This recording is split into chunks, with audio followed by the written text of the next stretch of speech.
Welcome to Dada's. This week's installment is about a topic that is very dear to many people's hearts. The worst news that a woman can receive in Africa is that they have lost their husband, because suddenly everything begins to fall apart and problems that you did not even know existed begin to happen to you. Today we're going to do things a bit differently. We are joined by Pauline, and we are going to talk with Pauline in Kiswahili. So, karibuni. Pauline, habari yako? Nilikuwa nataka uambie wadada kule nje, wewe ni nani? Mimi ni Pauline, mama mjane. Mimi niko mjane karibu miaka 14. Nataka kuambia wamama wenzangu wajane, kuna wajane wale bado wako wadogo, lakini waangalie, wajue hiyo maisha ya ujane ni ngumu sana. Ukishakuwa mjane unakataliwa na kila mtu. Ngoja kwanza Pauline, umeenda mbali. Nilikuwa nataka utuambie majina yako na kidogo kuhusu. Unaweza kutuambia Pauline ni nani, ametoka wapi, anafanya kazi gani, mambo kama hayo. Mimi naitwa Pauline, ninaishi Kibera. Nyumbani natoka Kakamega County, na hapa naishi Kibera, na ninafanya biashara ndogo ndogo hapa Kibera. Okay. Nilikuwa nataka utuambie uliolewa lini na uliolewa namna gani, na mlikutana na mzee namna gani mpaka mkaanza nyumba? Tulikutania na mzee hapa kama ninaishi na sister yangu. Tukaongea, tukaanza kuishi. Mkaanza kuishi pamoja? Okay. Tukazaa watoto 2, akapeleka ng'ombe kwetu na pesa ya mama akampatia. Sasa ikawa mumeolewa. Mumeolewa kabisa. Alafu ndio mkaongeza watoto wengine 2. Okay. Na kama mumeolewa, mlikuwa mnaishi namna gani? Kama mume na mke, mlikuwa na shida yoyote ama mlikuwa mnaishi namna gani? Akinioa hakuwa na kazi kamili, alikuwa anafanya kazi ya mjengo. Akakaa, tukazaa mtoto wa 3, akapata kazi kwa kampuni tu ya Wahindi. Akafanya hiyo kazi, ndio baadaye akafanya nini? Akafariki kama ashafanya kwa hiyo kazi karibu miaka 10. Kama umeolewa, tuseme wewe ulikuwa unafanya kazi yoyote ama mzee ndio alikuwa anashikilia nyumba? Mzee alikuwa anashikilia, lakini mimi nilikuwa tena nang'ang'ana tu na biashara. Nilikuwa napenda tu biashara. Saa ile anaenda kwa mjengo akikosa, mimi yangu kidogo yenye napata, tunanunua chakula tunakula. Na kama mmekaa pamoja sasa, mko na watoto, mmeanza kusomesha watoto, nilikuwa nataka nijue kuna mahali mlinunua kitu, kuna kitu mlifanya pamoja, mlikuwa mna relate namna gani kuhusu especially mambo ya pesa? Mambo ya pesa, alikuwa amenunua mahali kiwanja, lakini akinunua hakuwa na mimi, alinunua akiwa peke yake. Tena akanunua mahali shamba karibu 4, tena hakununua akiwa na mimi. Sasa hizo vitu zote, wakati alikuja kufa nikajaribu kufuata, nikashindwa. Ngoja kidogo, uliniambia kwanza alinunua shamba, lakini alikuambia kuna mahali amenunua ardhi kidogo. Lakini haikuwa na title deed. Hiyo shamba ilikuwa namna gani? Ilikuwa imeandikiwa tu namba, na akaweka vitu kwa nyumbani, kwa sanduku, kila kitu. Kwa nyumbani yenu ameweka nyumbani? Sasa up country ndio aliweka. Na hapa ndio aliniambia amenunua kiwanja mahali, na hiyo alikuwa na kanamba. Lakini hiyo kanamba nilijaribu kutembea nayo kuwapelekea wale, walikuwa wananipeleka tu hivi. Okay. Ikaenda hivyo. Okay. So ikakuja time sasa mzee ni kama akui, anaonekana ni kama ameugua. Ameugua kidogo. Na saa hiyo unaona ameugua. Najua sisi wa Afrika tuongei, hata kama unaona mtu ameugua, hawezi kumuuliza maneno ya shamba. Mliongea kitu yoyote kabla mzee hajaenda? Nilimuuliza maneno ya barua ya shamba, akaniambia hiyo namba ya shamba tuliweka kwa sanduku. Niliweka kwa sanduku nyumbani, nikafungia hapo. Sasa ikawa imeisha hivyo. Kuna kitu ingine pengine bank, pesa kwa bank, ama kuna kitu chochote ulijua kuhusu mambo ya mzee? Hakika mzee wangu hakuwa kuniambia maneno. Alikuwa na mambo ingine hakuwa ananiambia. Kuna watu tu waliniambia wenye marafiki wenye wanafanya naye. Wakaniambia kuna pesa alikuwa amekopesha mtu fulani kwa kazi. Jaribu kumuuliza akupatie. Nikajaribu kumuuliza kuna pesa msali niambia alikuwa amekopesha, akaniambia alikuwa amenikopesha 5,000. Na wale wenzake wakasema ilikuwa 10,000. Kwa hivyo mambo yake ni kama huku unayajua mambo ya pesa. Alikuwa mtu tu naona kuna mtu tu akuficha maneno yake. Hasemi yote. Okay. So mzee alipoaga, uliniambia ulikuwa hapo. Kulienda namna gani sasa? Mzee ameaga, sasa ni saa ya kutengeneza mambo ya mazishi na nini, kulianza kuenda namna gani? Mambo ya mazishi ilikuwa mfuruko tu hapa, tukiwa bado tuko hapa Nairobi. Kawa kufurukana tu, mara pesa hakuna, mara mimi nilete pesa ya mzee, mara sijui nini. Lakini sasa wakaenda paka kwa kasi, Muhindi akawaambia huyu hana pesa. Pesa yenye alikuwa nayo service alichukua akafanyia kazi zake. Na pesa yenye iko hakuna pesa. Muhindi aliwaambia tu hakuna pesa. Okay. Lakini baadaye kuenda akaniambia ako na 50,000. Yeye aliona hata wapatia hiyo pesa.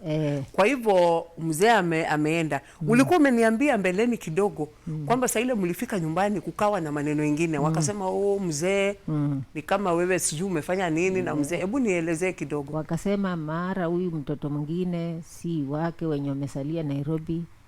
Sasa nikajaribu kusema sasa si wake na mtoto si mama wewe mwenyewe umemnyoa. Sasa amekujaje saa hii akishakufa si wake. Nikasikia uchungu, nikalia, nikaenda hapo kulalia sanduku, nikasema sasa hii ni nini? Okay. Mandugu zangu wakaanza kuingilia hiyo maneno, wakasema hiyo si vizuri. Ikawa kama sasa ni vita, ni kufurukana sasa. Uliniambia kwamba by the time hata unatoka nyumbani vitu ya mzee, nguo, kila kitu ilikuwa imeenda. Hakuna. Hebu niambie kuliendaje, ng'ombe, kila kitu ilikuwa kulienda namna gani? Hizo vitu kuanzia hiyo dakika sikuona. Nikasikia kuna mwenye walikuja naye hapa akaniambia waliuza ng'ombe moja ndio walipandia gari wakakuja. Sasa ng'ombe ingine mimi sijaiona mpaka wa leo. Na nguo zake na sanduku yenye tulikuwa tumefungia hata zangu hata za watoto. Hizo vitu tu kuona hata. Sikuona. Kila kitu ikaenda. Ikaenda hivyo. Na ikasemekana urudi Nairobi ama ilisemekana kwa sababu mzee kwani alikuwa na shamba kule nyumbani ama ilikuwa namna gani? Hakuwa na shamba huko nyumbani. Okay. So mzee nyumbani hana shamba ile. Sasa ukarudi Nairobi. Nikarudi Nairobi. Haya, sasa ndio uanze kujaribu kufuatilia mambo ya mzee. Ile point 4 ukajaribu kufuatilia, ilienda namna gani? Ilienda tu hivyo. Wakasema hiyo imebadilishwa, mara imeandikwa mtu mwingine. Kaenda tu hivyo. Ikaenda hivyo. Kwa hivyo mpaka wale hujawahi ona. Na at least Muhindi alikusaidia kidogo. Muhindi alikuambia namna gani? Muhindi aliniambia hii pesa uende utumie nayo mtoto, nasikia uko na mtoto ako 8. Alafu fuatilie ako na kidogo kwa NSSF. Nikafuatilia hizo vitu, nikatoa death certificate kila kitu, nikafuatilia mpaka nikaenda mpaka Kakamega kwa ofisi. Nikarudi hapa nikatoa ilikuwa shilingi 30,000. Ndio sasa hizo vitu zilinisaidia. Kulikuwa na mtoto alikuwa babake kufa, alikuwa mtoto alikuwa 8. Akafanya 8 akapita. Sasa muingiza shule. Lakini kuna watu wenye walinisaidia wa kanisa, father ndio akanisaidia sana fees yake. Akamaliza. Kutoka ile siku mzee aliaga na ukaenda nyumbani mzee akazikwa. Watu wa familia, kuna mtu ameshawahi kuja kukuuliza watoto wao wanaendelea namna gani, wewe unaendelea namna gani ama kulienda namna gani? Hawakuwahi hata kuja kuniuliza. Sasa saa hii wenye wameona watoto wamekuwa wakubwa, wengine wamesoma ndio wakaanza sasa kujileta kama shemeji yangu msichana. lakini wakati hiyo waku hata nakuja. Hata mtoto huyu niliingiza kwa shule karibu na nyumbani. Ukitoka nyumbani kwao ni shilingi 60 kufika kwa hiyo shule. Waku kanyaka hata nyanya yake, hata hao mababa zake. Na hao mababa zake wawili ni walimu. Waku kanyaka. Hawakwenda kuona mtoto akiwa secondary. Hii mambo Pauline inakufanya usikie namna gani? We mwenyewe ukifikiria hiyo mambo, ukifikiria vile ulipitia, unasikia namna gani? Vile nilipitia, ninaona usuni, naona afadhali mtu akuwe tu mlee watoto wake wenyewe, nyinyi wenyewe. Lakini venye nasikia, kuna wamama nao wenye watawachwa hata wakiwa wadogo. Wakae wafikirie, na wakioleka kwa wasee, sana sana wajaribu kung'ang'ana nao, msaa mwambie mambo yake, siri yake. Kama anaweza kumwambia vitu yake penye ameweka, inaweza kuwa mzuri. Mimi nasema tu mama wenzangu, wale wachane, kuna wachane wadogo kabisa. Na wakiwa wadogo kabisa, wang'ang'ane tena walee watoto. Kuna wachane wadogo, wanawachanga watoto, wanawachanisha hivyo, wanaenda wanaoleka. Watoto wanateseka. Afadhali wang'ang'ane na watoto, watafuta hata kiparua, wang'ang'ane na kulea watoto wao wenyewe. Ile kitu ningetaka kukuuliza pia, umelea sasa watoto namna gani? Nini ulifanya? Unaona hiyo miaka ni mingi, miaka 14. Umeshikilia namna gani? Umelea namna gani watoto? Kuna watu wametoka wamejaribu kukusaidia ama imekuwa namna gani? Kwa sababu kama una familia, how do you cope? Kuna watu walikuwa wananisaidia. Baadaye tena nikakuja kupatana na watu wa wakaanza tena kunisaidia venye wanaweza kidogo, na mimi mwenyewe nafanya tu biashara yangu. Nikipata hapo kitu na save hata 100, nimeingia kwa merry-go-round. Ikifika mwisho wa mwezi na nikimwakiwa napata pesa hata ingalau yenye naweza kulipa nyumba. Lakini upande wa watoto nilikuwa naomba watu wananisaidia. Penye wanasoma college. Hata niko na msichana, kuna wengine walinisaidia, wakanisomesha. Mtoto mwenyewe anaona anarudi kusaidia mama. Okay. Kuna watu wenye walinisaidia huyo kusomesha huyo mtoto mpaka wamemsomesha, amemaliza college. Okay. Kwa hivyo wewe tuseme umesaidiwa na watu. Nimesaidiwa na watu. Si familia. Si familia yangu, si familia kina bwanangu. Ni kama uliwachiliwa, ung'ang'ane na hali yako. Niliwachiliwa. Okay. Ningetaka kukuuliza, watoto wanasemaga nini kuhusu hiyo maneno, watoto wako? Kwa sababu sasa ni watu wazima. Ni wazima. Wanasema namna gani? Wanasemanga, watoto wangu wako na kusema mbaya. Kwanza huyu msichana anasemanga tu, hakuna kitu mtu mwenye alinisaidia nayo ni ndugu ya babangu ama ni auntie. Hakuna hata simu ulikuwa mnatupigia mnasema tunaendelea aje. Saa hii ndio mnajua kutukujia tumtembelee. Lakini wakati tulikuwa hivyo, mimi sikusikia hata mmepiga simu muulize mnaendelea aje, mko wazima. Muliwachiliwa tu namna hiyo. Tuliwachiliwa tu hivyo. Kama mzee angekuwako, unaona maisha yako ingekuwa namna gani saa hii? Maisha yangu ingekuwa mzuri. Unasema hivyo kwa nini? Na mzee akukwambia hata ako na 0.4? Nasema hivyo kwa sababu alikuwa ananunua chakula, anaangalia watoto venye wanakula, wenye anawanunulia hata nguo. Alikuwa mwenyewe anapenda watoto wake, si ati alikuwa ananinyima chakula. Okay. Kwa hivyo maisha ingekuwa very different kama ungekuwa na bwana yako. Nilikuwa nimekuuliza hivi Pauline, kama saa hii ungeonana na mzee macho kwa macho, ungemwambia wewe ungefanya hii na hii na hii na hii ndio nisiteseke vile niliteseka, ungemwambia nini? Ningemwambia kila kitu ukifanya inafaa tufanye tukiwa na wewe, unionyeshe kila kitu yako, kenye mahali uko na deni, mahali uko na pesa unionyeshe. Lakini wakati huo nilikuwa na ujinga. Mimi nilikuwa ananiambia tu niko na kitu fulani, mimi na nyamaza tu. Nimefanya kitu fulani, nikimwambia nipeleke huko, nitakupeleka. Nipeleke mahali umenunua hiyo kiwanja, nitakupeleka. Inaisha hivyo. Okay. Kwa hivyo mzee mwenyewe alijaribu, lakini mambo ilikuwa mingi. Okay. Ukiolewa Pauline, kuna siku ulifikiria unaweza kuwa mjane? Sikuwa nafikiria, sikuwahi kufikiria. Sikuwahi kufikiria unaweza kuwa mjane. Maisha ya ujane unaweza iita namna gani? Unaweza sema ni maisha ya aina gani? Ni maisha ya tabu. Ni maisha ya tabu. Maisha kwa sababu ukiwa hata mjane kila mtu anakudharau. Wakiona hata mtoto anapigwa, unadharauliwa tu. Huwezi kuongea, ukiongea unaambiwa wewe uko na nini hapo naongea.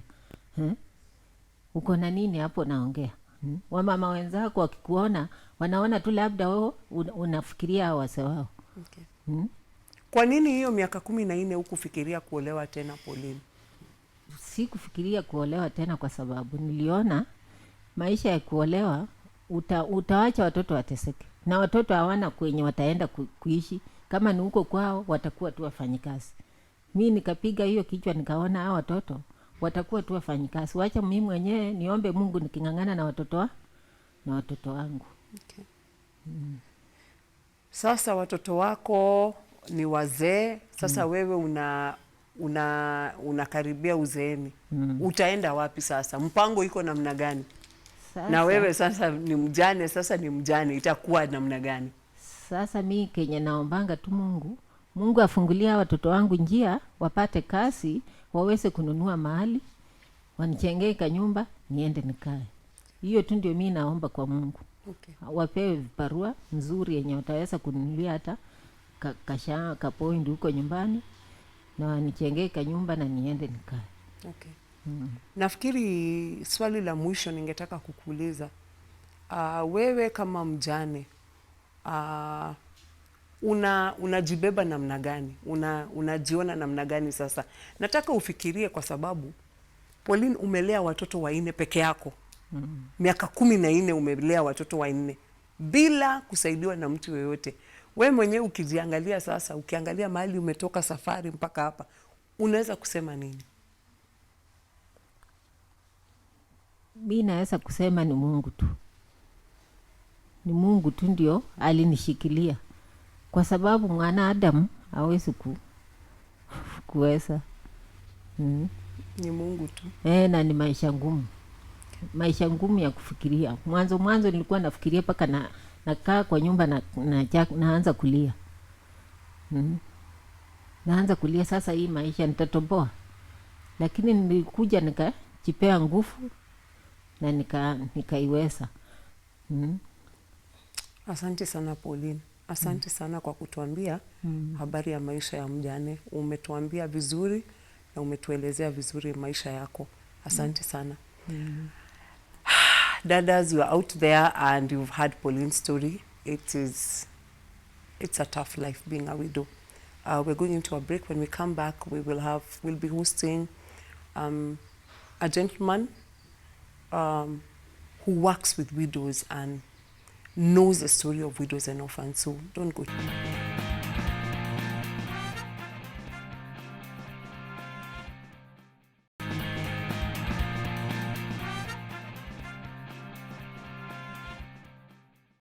Welcome back, Dadas. Every woman's nightmare is to hear that her husband has passed on. Today we are talking about widowhood, and joining us is Mr. Ken Aim of Safeguard Widows and Orphans, based in Nairobi and in Nyanza. Welcome, Ken. Thank you. You've been through the whole widows and orphans story. Tell me, when women, especially in Africa, discover their husbands have passed away, what should they prepare for? Well, generally, in the yesteryears, it was very bad. I mean, it spelled doom for you. And thank God, the modern world, people are opening up, and people are beginning to understand that widowhood is not actually a sealed doom. However, in the rural setups, it's still a problem because people are still finding it difficult to accept widows based on cultures and ethnic backgrounds. Okay. So most of them really brace for hard times. Okay. Yeah. Few get lucky, few get embraced, few get people within the families to work with them, Yeah. and we appreciate that. Okay. But most of them really go through very difficult moments. In the case of Pauline, I think she's a wonderful African woman, Kenyan woman. She tells her story in such a beautiful way. She says maisha ya over mujane ni magumu sana. You know, magumu does not even describe what she has been through. In her case, she lost everything: land, property, even her own clothes, the clothes of her children, her husband's cows, everything. The only thing she was fortunate enough to get was 50,000 shillings from her husband's employer, who was smart enough not to give it out. How do you meet a lot of cases like Pauline? First of all, when you hear her say maisha ya mjane ni magumu sana, in the tone that she's saying, it means she's triumphed over what she's been through. It's been a painful journey for her. She reached a point where she realized that being sorry for herself was not the answer, and she sought help. And out of that, she was able to uplift herself and get to where she is. Widowhood is not fun, and it's one of the toughest things that an African woman can go through. And mostly we blame it on culture, because you remember back in the days, leave alone widowhood, just getting a child when you're still in your parents' home was a problem. Yes. Now imagine you're married into a family, and then now the husband dies. The whole community shuns you, because you're like, you can't get anybody who looks at you as a woman. Then I'll look at you as some reject or something like that. You have a burden, because now you have children to take care of. Yes. And you don't have an income. So how do you support these children? How do you get over your daily life? You're locked out of the family home, you're locked out of the family farm, you cannot farm. When you go to do business in the market, you're looked down upon, as a curse or something like that. In some cultures, they even had rituals that the widows had to go through in order for them to be accepted back into the society.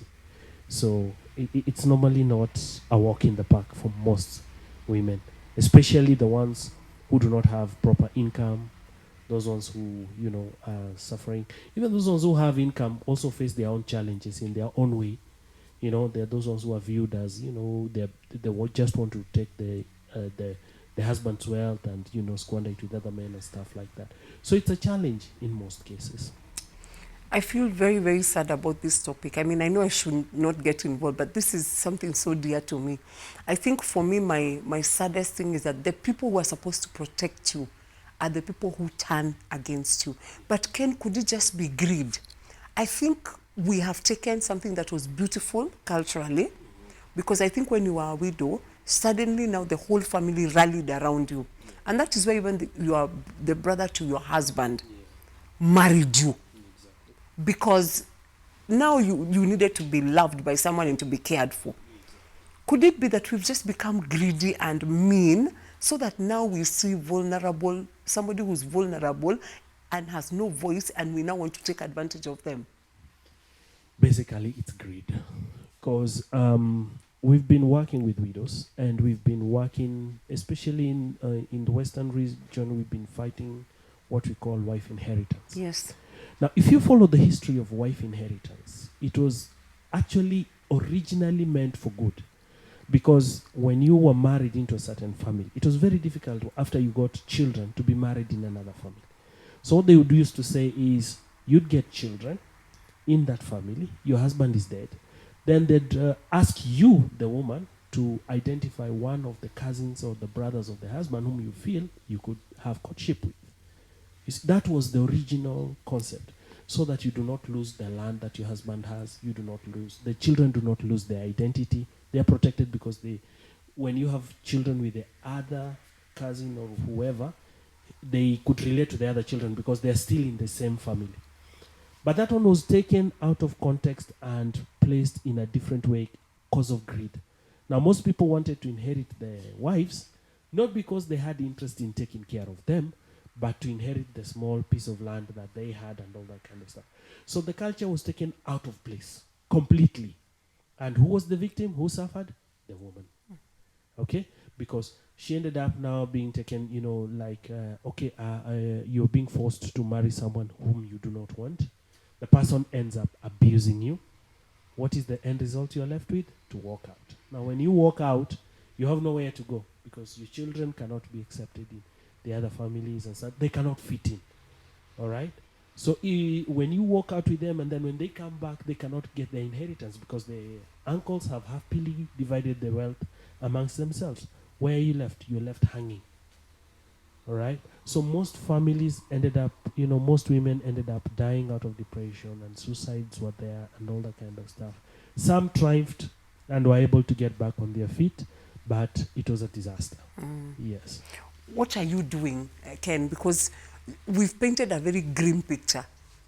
Is there hope? Please tell us there is hope. There's a lot of hope. Okay. There's a lot of hope in the sense that, number one, the community and the families have to be sensitized in the changing dynamics of the today culture. Today you can get a child and you'll get someone who'll marry with the child and happily take care of the children and all that. And not just the person, because as we know, marriages are more of a family thing. It's more of a culture thing. You'll find that you'll identify a woman who has children. You'll bring her home. You'll introduce her to your family, and people will accept her. It's easier now, all right? Yeah. Unlike the olden days. Now, same as the widows, they should be allowed to go as per their will. They should be allowed if, let's say, for example, we have very young girls who get married and lose their husbands. But what happens to them? Is it the end of the story? Is it the end of their lives? Can they start all over again? They should be given a chance to start all over again. They should be able to be given a second chance. So, from our experience, we've had girls who've lost husbands at a very young age. Some have opted to go back to school through support. Some have opted to open businesses. But they cannot do it on their own. They need the support. They might have the willpower to do it, but without the support from the community and the family and the society at large, they hardly make ends meet, and it becomes more of like a curse to them. Yeah. I wanted to ask Pauline. Pauline, ukilea watoto wako, kuna mtu alikuja kwako akasema anataka kukuoa?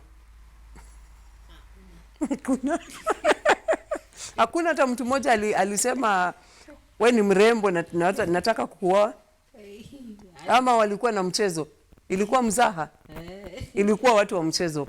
Hakuna mtu alikuja seriously akasema ningependa kukuoa? You see, it is easier said than done, Ken, to say that widows can remarry. I think today people look at you and you have 4 children, like Pauline, and think, I have no interest in taking care of 4 people. 4, 5, by marrying her, I now take onto myself the burden of bringing up, of feeding 5 mouths. So that is highly unlikely. It's an open scenario. She could be willing to get married. She shouldn't be denied that. Yes. She could be I'm done with marriage. I want to be helped to do this. You get? It's all about her. Yeah. Yeah, it's about what she feels and where she wants to go after this. What next? What decision does she make? The final decision finally lies with her. Because she might be wanting to get married, and as she says, she finds jokers. How is it going to be of benefit to her? Okay. Right? I think my other question would be to you. When widows remarry, what happens to the children? Because I think you may find a really good man. In your wonderful case scenario, you find a wonderful man who wants to marry. But I think in African tradition, even if we don't take care of the children, we'll tell you, hao ni watoto wetu. Usiende na watoto wetu. Even if we will not take care of them. Have you found any such instances? Yeah, we've experienced cases whereby a family only wants to deal with the children. They don't want anything to do with the mother. And they set the mother free, and they tell the mother, if you want to go, you go. But leave the children here. But again, this is blood. Okay, so the mother, somehow goes, but is still feeling, that is one. Two, the challenges the mother faces on the other side, being told, this is not your home, you left your children there, can you go back to where you are? Stigmatization and stuff like that. So there's a lot of challenges that are very nitty-gritty. They are minute to some extent, but they make a lot of impact. Yeah. In terms of orphans, children, I think sometimes when we talk about, and I'm glad the organization is called Safeguard Widows and Orphans. For me, orphans are normally forgotten. We remember the widow because we want her money, or we want the cows, or the orphans, who cares? What have you noticed about orphans? What happens to them? Orphans suffer even more because you've, like the case we are just talking about, when the lady goes and marries somewhere, you find that there are some cases where the lady is gone, gotten married somewhere else, and she dies there. Mm-hmm. What happens to the children who are left there? You'll find that most of them suffer stigmatization. They're told, go back to your Watuenu. You are not part Yeah. of our family, Yeah. and all. And most widows shy of marrying again to protect their children from that. In fact, that's exactly what Pauline said. Okay. Yes. And the children also, when they are in between their family, it's very different from when they are in a strange society. And you'll find most children will either take to the streets. Yes. Yeah, we've had cases where we've had children going to the streets because of that. The mother married somewhere, and then the mother unfortunately passed on, and there's all this abuse. You're not a family here. Go back to your home. Go back to where you are. We've had children walking from Nairobi to different parts of the world. Of the country, to go and reunite with the families of their origin, of their father. But by the time they get there, the inheritance is no longer there. The inheritance is not there, but they always feel like, let me just stay here. It's better when I'm here than when I'm with strangers. So you find they some develop hostility, some develop depression, all these kind of challenges. Some survive. Some do very well. Yeah, some do very well. But the ones who triumph are the ones who are really driven and passionate. Yeah. Many will fall by and give in to becoming street children or doing many other things. Yeah, we've also had cases of, like when you get married to a family, the husband now starting abusing your daughter, thinking that, the uncle, one of your husband's brothers starting to abuse your daughter, because they feel this is not part of our blood. She's a woman like any other woman, and I can be able to try my luck with her. Yeah. So what does the law say for widows? What does the law say for widows? Well, the law, to a very big extent, in so many caps, the law protects the widows. But as we always say, for the law to take course, you have to go through you have to go through the process and all that. And most of the widows who suffer from this are ignorant of the law. Number one, already you're poor, so the thought of even approaching a lawyer, so some of the things we do is we try and educate them. These are the options that you have. This is the route that you're supposed to follow. Somebody to hold their hand and to walk with them and tell them, okay, in your case, you can go the legal way. In your case, you can choose, maybe to do something for yourself. In your case, you can walk away and start your life afresh. In your case, you can go back and talk to your family and see if maybe they can have change of heart and maybe, do things differently. And by, each case is unique. Yeah. And we try our best to approach it as it is. Yeah. For Pauline, what were SOW, SOHO? SOHO. Watu wa SOHO walikusaidia namna gani? Walinisaidia na mawazo, kunishauri venye nitaishi, wakiniambia bado utaendelea kuishi. Na wakaniambia maneno kama ingine ikikupata kama hiyo, tunakuonyesha mahali unaweza kuenda kuripoti. Okay. Na sasa wanaendelea na mimi na kunitafutia kenye kidogo wako nayo wananipatia. wananifundisha GSL, pia najua venye naenda nayo na hii biashara. So you are trying to turn Pauline into an entrepreneur. What is GSL? I don't even want to ask her. I don't Table know, Bola. banking. Oh, We, table banking. we help them in table banking. What we do is we train them in cottage industry. Okay. Tell them in making soaps, baking cakes, doing sweets, all these kind of small businesses that they can do at the backyard of their homes. And then we train them on how to market their products and be able to have an edge over the other The competitors.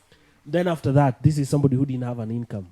Do you just leave them with the money like that? No. And one thing we noticed that they hardly trust another person with the money.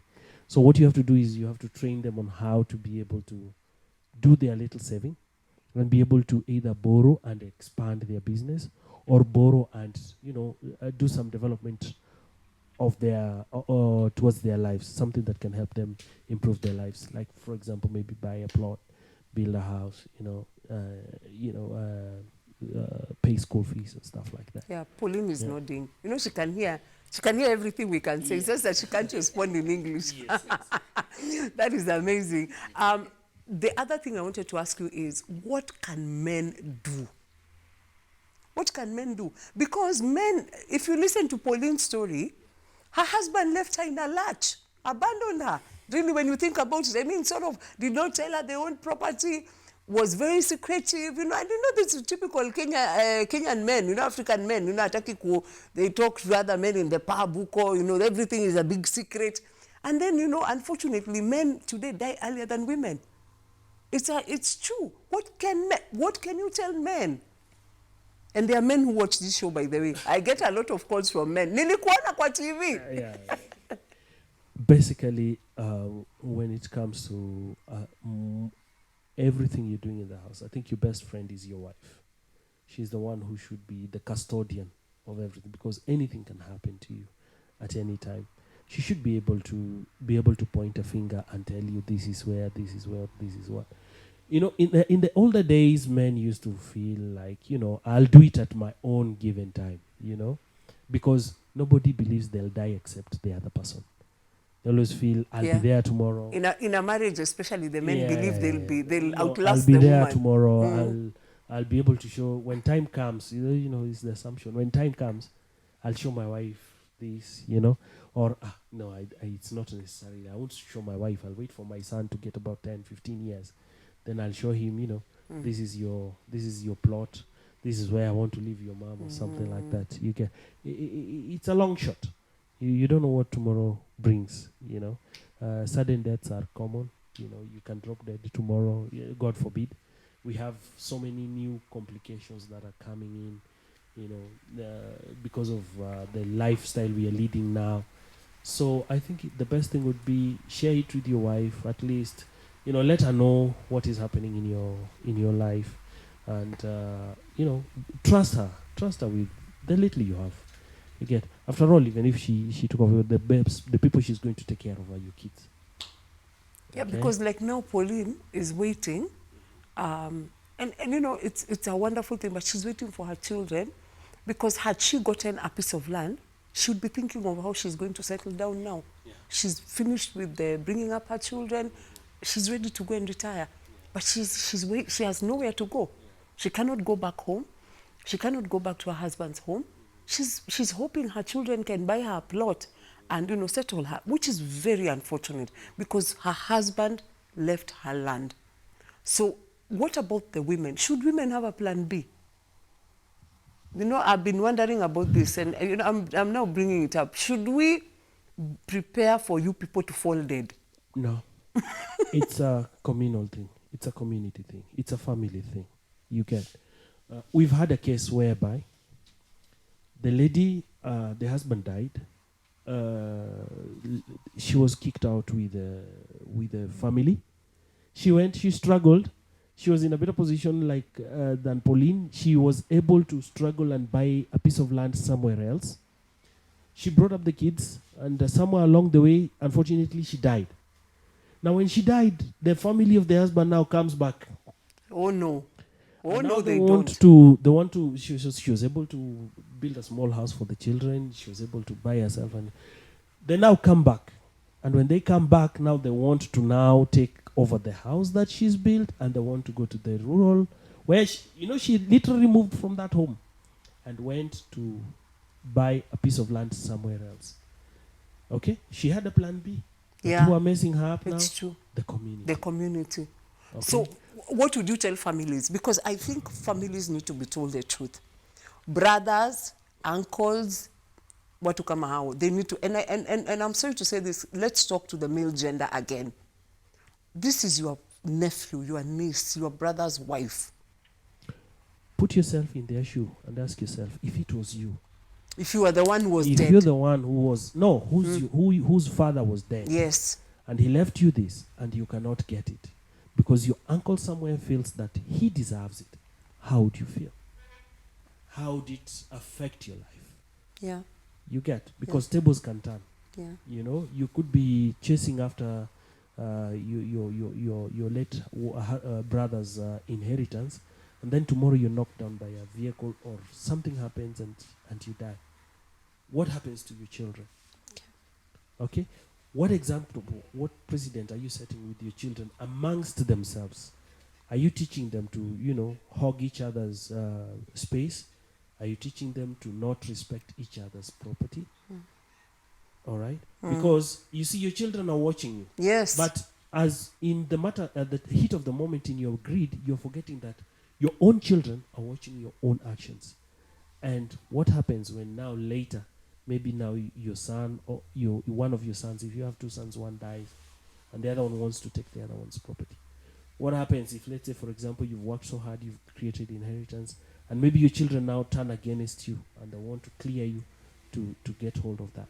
You get, what happens if, let's say, for example, you are aged and unable, and they throw you out in the cold, and they want, because they simply want to inherit whatever you have. I think, Ken, what you're saying is you're addressing the root matter, which is our culture of greed. Yes. That we want what we have not worked for. Exactly. And we look for vulnerable people, and as long as people are vulnerable, we can do anything to get rid of them. And we don't so we care. take what they own. Yes. So really, at the essence of the problem of widowhood and orphans in Kenya is greed. Yes.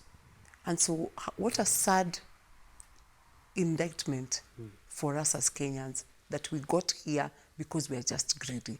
So do you have any success stories in wherever you are? Because I really want to end with hope. Please, Ken, you must end us with some hope, because if there's no hope, we've had lots of success stories, and I'll give you one very interesting scenario. We have a widow who was suffering and was almost being thrown out of the home, and out of her suffering, the daughter decided to get married, and the husband also died. Wherever she'd gone to get married, and she came back and she had a daughter. So what happened is, when this woman, so now there are two widows, yes, and so there are three generations. Yeah, exactly. A widow mother, yes, a child, yes, and now another daughter. Yeah. So this lady joined our organization. We walked her through, because the first thing we always do is we always make sure that you have a peaceful state of mind for you to be able to make your judgment and your decisions properly. She was able to join us. She was able to get trained in whatever areas that we trained. She was economically empowered, and and as the process was going on, the daughter came back home, and the daughter made one very interesting decision. She said she wanted to go back to school. So we took her back to school at the age of 28. Okay? And she went back. Where is back? Is it she standard started one? class 6. Oh, okay. At 28. At 28. That is Gumbaru complete. Exactly. Okay. She's just joined university. Hey! And the daughter, whom she came back with, is in Form 2. That's fantastic. That's a success story. That's a good story. It's a good story So, for us so, too. so what happened is, the society, we first talked to the family members, and they accepted, and they said, whatever we are doing is wrong. Let's first start by supporting her. So she was able to focus. And when the daughter realized that the mother was focused, she also set her focus. And she came back and she told us, guys, I want to go back to school. She's now at Jaramogi University. Okay, she's in her, she's pursuing her degree. The daughter is in high school. We are paying for her school fees, and she also has her ambitions. Ken, thank you very much for ending us in a state of hope because it was looking very grim. Pauline, asante sana. Una kitu ungetaka kusema, kitu ya mwisho? Sina kitu ya mwisho. Hauna kitu ya mwisho? Kwa hivyo utarudi siku ingine? Kama una kitu ya mwisho, unajua ni mpaka urudi siku ingine. Asante sana kwa kuja. Tume appreciate kabisa. Na ukirudi Kibira usalimie watu wa Kibira. Waambie wamesalimiwa na Dada's show. Sawa, na Dada's show na usalimie watoto. Asante sana kwa kuja. Pia nyinyi asante. Okay. Kwa kunikaribisha. Okay. Asante Pauline. Thank you, Ken. Thank you for bringing Pauline. You're welcome. Yes, and for the work you are doing. You're welcome. Thank you for representing men well. Thank you. Dadas, as always, I always say I have nothing more to add.